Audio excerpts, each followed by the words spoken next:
What's going on, everybody? It's Frito here for your Overwatch. Today, we need to have a little bit of a real talk. The prompt for this video came from a tweet made by the head coach of the LA Gladiators. He says, started playing some Overwatch after about a year to see if anything's changed. Wouldn't be surprised if NA pros went insane between now and Overwatch League start because ranked is just full of trolls. This tweet was from a few days ago, and I was surprised that it didn't get more traction, but I shouldn't be because this isn't a controversial opinion, at least among either high-ranked players or the professional scene, or I think just about every content creator I can think of admits that ranked is not very good. And honestly, that's a drastic understatement. And to me anyway, I think it's a bit of a problem that it seems everyone is in collective agreement that Overwatch's ranked mode is bad, yet seemingly nothing has been done about it, or at least not with keeping up with the pace with how severe the problems are. And I know we've talked about this subject multiple times in the past as well, so I'll try to keep this brief,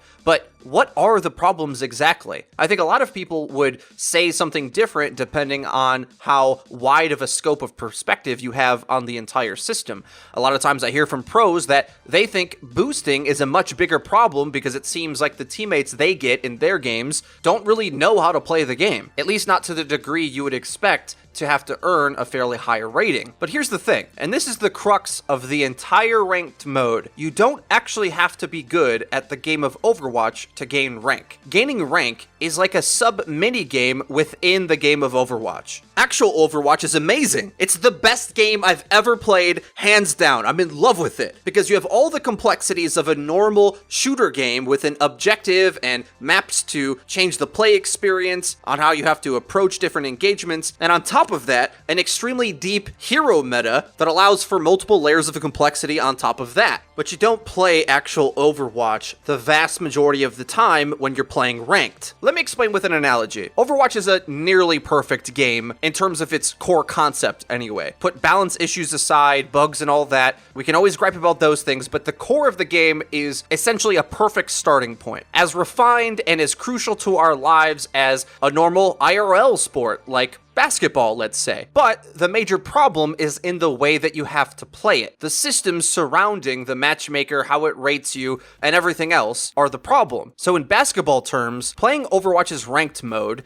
is like attempting to play basketball in your driveway during a barbecue. This analogy has multiple layers, so stick with me on this one. We're in our driveway, so we're already far off a regulation court, but that's fine. We understand it's going to be less than ideal circumstances. We got a hoop in our driveway, we're looking to have fun. The problem is, instead of having at least a cleared off driveway where you freely can play, instead, scattered about are obstacles at every turn. There's lawn chairs and kids running around. You got grandpa 5 feet from the basketball hoop, manning the grill, yelling at you to get the ball out of the way. Utter chaos, right? And sure, if you're just mechanically good enough at basketball that you can navigate around all of this nonsense, yeah, you can outperform the circumstances, but the problem is, in Overwatch's ranked matchmaker, the obstacles don't move. They're just always there. There's always the same problems. The players just get a bit better. So this is what I mean when I say ranked doesn't play actual Overwatch. The context of how you play the game in ranked is about as much Overwatch as the backyard barbecue basketball scenario that I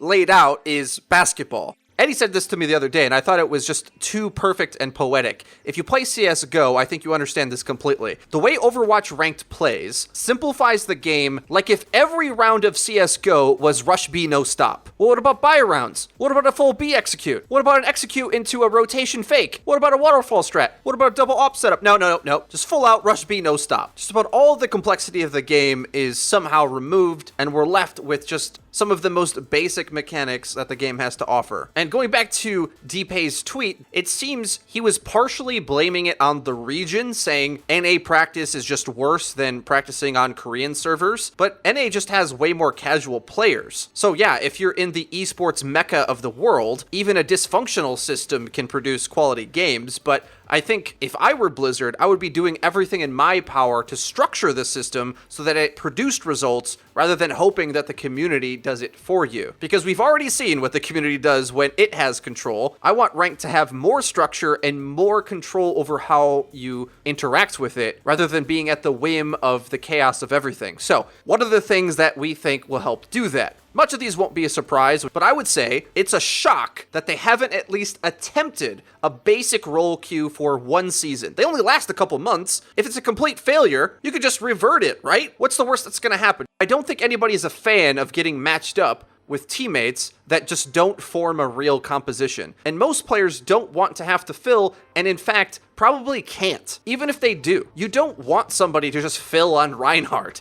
Being a Zenyatta main, well, we need a tank, so I'll stand in front and try to figure this out. No, you need a Rein specialist because forcing people to fill is part of the problem. You can barely learn multiple heroes in this game, they're so hard, much less learn multiple heroes across different roles. It's just a crazy thing to expect out of players. And those are the kind of problems that I mean when I talk about the obstacles that ranked produces for you. Another obstacle, the map and mode that you get is completely random. 2CP is a very hard mode to play. You need to know a long list of rules to even begin to play it properly. The idea that they don't want to allow a map pick and ban because they don't want maps to essentially go off in a corner and have their feelings hurt while they're not invited to prom is just a massive mistake. I like 2CP, but I want the teammates that I get when I play it to be wanting to play it. I think the players that would queue for 2CP might be some of the best teammates you ever find because you need teamwork in that mode. So anybody who's crazy enough to queue for it is probably going to be on the mic and probably has the type of playstyle that either excels in that format or wants to work on it. Having the game just plop you into a random mode, completely unprepared, acts as if each one of these game types isn't a completely different set of skills. And rather than allowing the player to have some control over the map queuing process, whether it's a pick and ban phase before the match starts, having at least a few map bans that you definitely don't want to play, or go the full CSGO route and allow you to pick exactly the maps that you want to play, or even as simple as Call of Duty where the lobby votes individually on what map you select, so at least a majority wanted to play it. Since none of these are an option, you're just at the complete mercy of the matchmaking lottery, whether you or your teammates were prepared for that map and mode. If the community decides that certain maps and modes aren't to their liking, what's the big deal? Blizzard refusing to do this makes it seem like they're putting their developers' feelings ahead of their player base. And listen, I love the devs. I think they're geniuses in so many different ways, but not in this area. Same thing with role queue. I think we're so stuck into these problems that I wouldn't even mind a locked role queue at this point. If you can't get the flex pick or certain fill slots to make sense, completely locking a 2-2-2 would not be the worst thing in the world, especially when you consider Torb and Sim are both in the damage slot and got reworked so that they're more viable damage characters anyway. Like, most of the damage characters are seemingly viable in the damage slot. Sure, I might argue that you could put a cheeky Torbjorn in the support slot, or Soldier's pretty weak right now. I think if you do run him, you need him in triple DPS or even in the support slot, if you have him at all, but these are nitpicks. Listen, I understand. I play Wrecking Ball, and not a lot of players know how to play around him, and that's something that I have to learn to deal with. I usually deal with it by trying not to pick him, if that's the case, but try this example on for size. You're going to be queued with a builder one trick. They're just going to be on your team next game. Would you prefer to also have all the other roles filled for the team so you actually can play the game, or even be on modes and maps where that character would be good? So even characters that people used to think were trolls could all of a sudden select for maps that they're going to succeed on, or you could help vote to try to get the map that won't make your upcoming game unplayable. Like if you were in a pre-lobby and you could see what your teammates played, you at least could try to damage control the upcoming situation or know what you were getting into with a little bit of headway. Overall, there's just way too much scramble to go check players' profiles to see what the heck anybody plays, hoping people lock in the thing that they want, rolling a dice to hope that it assembles into something that'll work on the map. That entire thing shouldn't be a thing. It gives everybody anxiety or stress or conflict, and the more things that we can hack away at, the better. Now, I do hear some criticisms about map vetoes, and some of the things I hear just are really inexperienced sounding to me anyway, because as I've stated already, Overwatch is like the only game that doesn't let you adjust your map preferences. I'm serious, like StarCraft 2 Blizzard game, you could ban out a few maps in your queue, and every other game I've already mentioned. I've read some comments where people say things like, well, I like to play all the maps randomly, or essentially get good, or to give their argument some credit and not overly simplify it, that if you want to truly be deemed a certain rank, you should be able to play all of the maps. But we've already seen what that produces, and it isn't good. You guys remember that video I made that I'm pretty proud of, that's called Don't Push the Payload on Dorado? Platinum Game Submission kept putting all of their attention into the choke of Dorado, losing it horribly, but every single pro team goes, instead of going to the cart, goes top left or flanks or both. This is just a standard mistake that is perfectly acceptable for Plats to make, but playing at GM, I've seen teams make that same mistake. A mistake that should be gone completely at Plat still crops up into the highest rank of the entire game. So this, you should have to play every map idea is bonkers. Forcing everybody to play everything all of the time at random doesn't produce quality results, it produces chaos.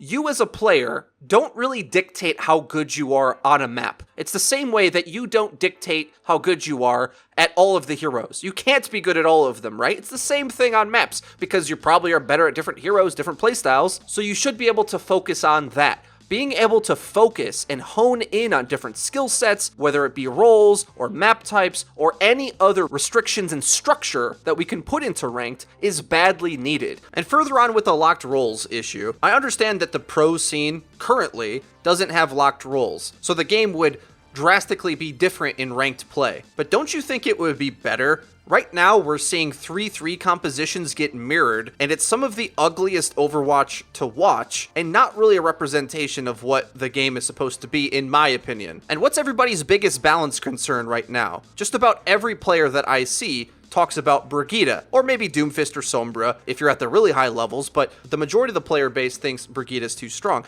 I do not think Brigitte looks overpowered if she's one of the two healers. She really only starts to look very insane when you start to play 3 healers with a Lucio, because Brigitte Ana, just by herself, although if you don't counter it, is really strong, has distinct counters. And yes, if we had locked 2-2-2, you wouldn't get comps like 3 and 4 tank or triple DPS, but do we really need them in the game? I think triple DPS is a blast to watch, sure, but I'll gladly be rid of it if it means no more tank-heavy compositions that just jump on point and almost cap it for free without much effort or thought process required. And you might not have an opinion on that, but realize as well, because there isn't these restrictions on the roles or the way you play the maps or any of this, the gameplay you get at a given rank can be widely different game to game. One game, the enemy does play Brigitte. The next game, they play 4 DPS. You have a real comp, so you win. Did you really deserve to gain the rank off the enemy's either incompetence or just bad luck that they didn't have a real comp? No, of course not. And this is how a lot of players are able to float up without really experiencing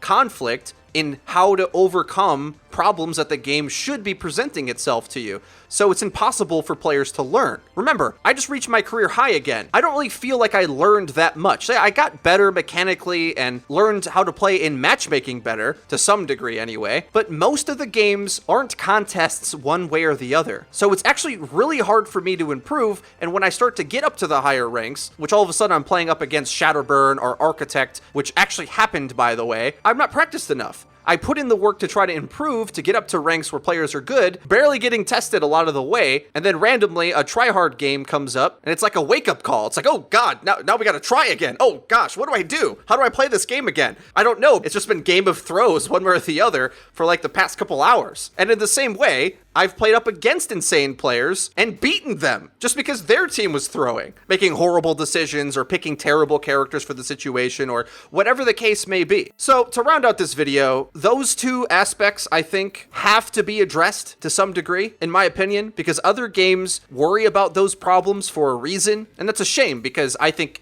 it's like the best esport that's out right now. Why should the ranked matchmaker pale in comparison to the success of the Overwatch League, which I hear is turning a profit, by the way, which I'm glad to hear. Great. I don't know how the Overwatch League is going to sustain if ranked doesn't get fixed, because it feels like there is way more hype to watch the pros play than there's been to play in ranked in a very long time.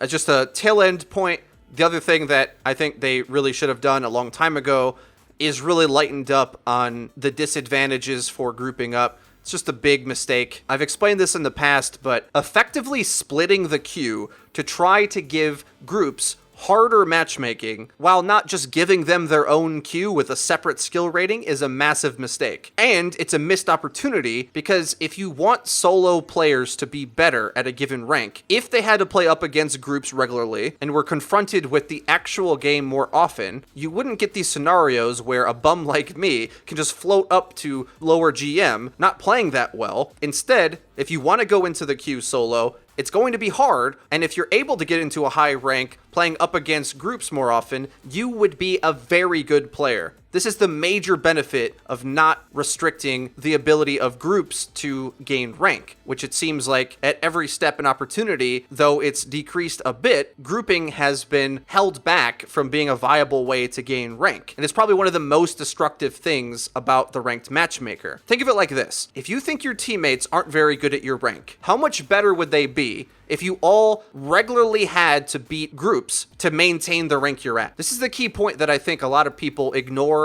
every time I bring up the fixing the grouping issue fixes ranked argument, is that letting groups succeed makes solo play better. Way better, because instead of it just being a random mismatch of one team throws, one team has a comp, one team doesn't, if you're a solo player in an environment where groups thrive, you have to be very adaptable and a much better player to go up in the rankings. And if it's too hard, then all of a sudden LFG becomes this incredibly useful tool at every rank, because finding friends to play with would be a really big deal. The game would be taken seriously, because if you want to get that precious SR juice, rather than never wanting to group because it's too hard, you would desperately want to group. And for those that don't really mind rank too much and play it alone and don't really want to call out or whatever, that's fine. You can play it in solo queue, but you're going to drop to ranks where you compete with the groups at that level, which isn't an outrageous thing. I come up against Masters 5 and 6 stacks every once in a while, and the games are always close. I feel like I win the majority of them even. They're just playable, like the enemy's just trying to run a real comp,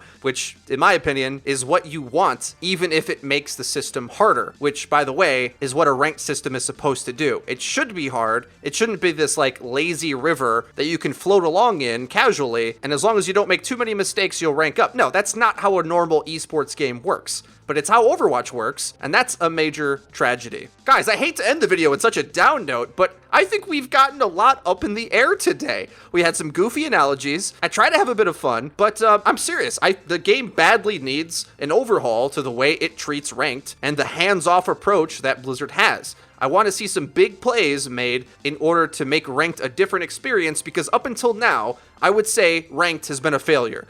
In fact, I miss the days when only quick play was around, because the atmosphere of the game was just so much more positive and fun, and I don't know what I'm going to do. I might just stop trying to play solo queue altogether, because it's just entirely unrewarding. Win or lose, it doesn't really matter. I would like to find some more high-ranked players that are willing to sacrifice an account to drop some rating attempting to play in a 6-stack and stick to it, and I know a lot of players out there prefer to just scrim when playing in an organized way, but I think playing in a 6-stack can be a lot of fun in ranked.